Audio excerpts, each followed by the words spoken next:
Welcome back to Off the Record. Earlier in the program, I clean forgot to formally introduce Arundhathi. We started talking about the collaboration that she has done recently with the renowned Bharatanatyam artist and Padma Bhushan awardee Alarmel Valli. They have worked on a thematic dance recital called Only Until the Light Fades, which is a line from Arundhathi's poem Vigil. So she's here because she came to watch the performance that we at Ndtv Hindu hosted, and we talked about so many things. She read from her book, or rather she just read from memory, and now I thought we should talk about her relationship with Mumbai, where she's based. You say that you have a very ambivalent relationship with the city. That's and right. I think this poem, Where I Live, captures it beautifully. So would you read that, or would you like to tell us a little bit about Bombay before you start? Well, I'm happy to read the poem, but I think I will say that Bombay is a city that I keep threatening to leave. I keep plotting my escape all the time. I've never quite managed to leave it. This year, I'm actually spending the greater part of this year away from Bombay in a yoga center down south. And I find that, in fact, the city is just such a part of my DNA that however much time I may spend away from it, it finds its own way of coming back and colliding with me. So I don't think it's ever possible to rid oneself of Bombay. So what was before Bombay?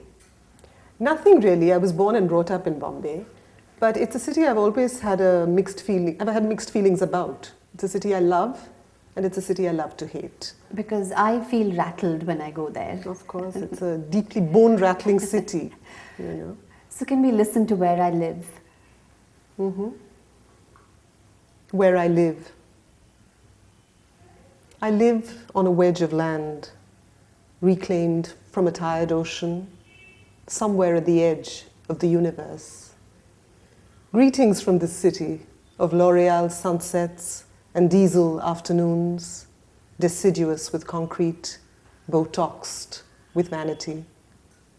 City of septic magenta hair clips, of garrulous sewers and tight-lipped taps, of 80s film tunes buzzing near the left temple, of ranting TV soaps and monsoon melodramas. City racked by hope and bulimia. City uncontained by movie screen and epigram. City condemned to unspool in an eternal hysteria of lurid nylon dream. City where you can drop off a swollen local and never be noticed. City where you're a part of every imli-soaked bhelpuri. City of the Mahalakshmi beggar peering up through a gorse bush of splayed limbs. City of dark alleys, city of mistrust, city of forsaken tube-lit rooms, city that coats the lungs, stiffens the spine, chills the gut with memory. City suspended between flesh and mortar and faux leather and delirium, where it is perfectly historical to be looking out on a sooty handkerchief of ocean, searching for God. Yeah, I mean, that ambivalence comes through very sort of obviously. Have you ever been the victim of cultural policing?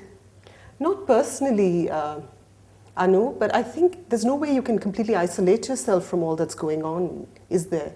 And I think very recent trends in the city have been disturbing, and particularly the more parochial impulses that seem to have reared their head in Bombay, which is otherwise one of the most cosmopolitan and in many ways one of the freest cities I've known. It was a city I felt very happy growing up in, but I think watching that happen has been disturbing. You know, I'd love to read from Andheri Local, but I'd also like to read from the poem that you've written on Chennai. So what should I do? Why don't you try Chennai? And that's surprising because you've never really lived here, right? You've never lived in Chennai. No, but on the other hand, Chennai is very much the place I associate with vacations. I used to come annually to meet my grandparents. And my father grew up here. It's a city I know. So let me just read a little bit because there's so much to read. I just thought a little bit because You know, it's everything is so startlingly true and very easily. But I will say one thing. It's perhaps the fact that I've never lived in Chennai that allows me to be a little more lyrical about it, as you'll notice, than I am about Bombay. Maybe, but you just take the words out of every Tamilian's mouth, you know. Okay. Arundhathi says, I was neither born nor bred here, but I know this city of casuarina and tart mango slices, gritty with salt and chili and the truant sands of the marina. The powdered grey jowls of film heroes, my mother's sari hectic with moonlight, still crackling with the voltage of an MD Ramanathan concert.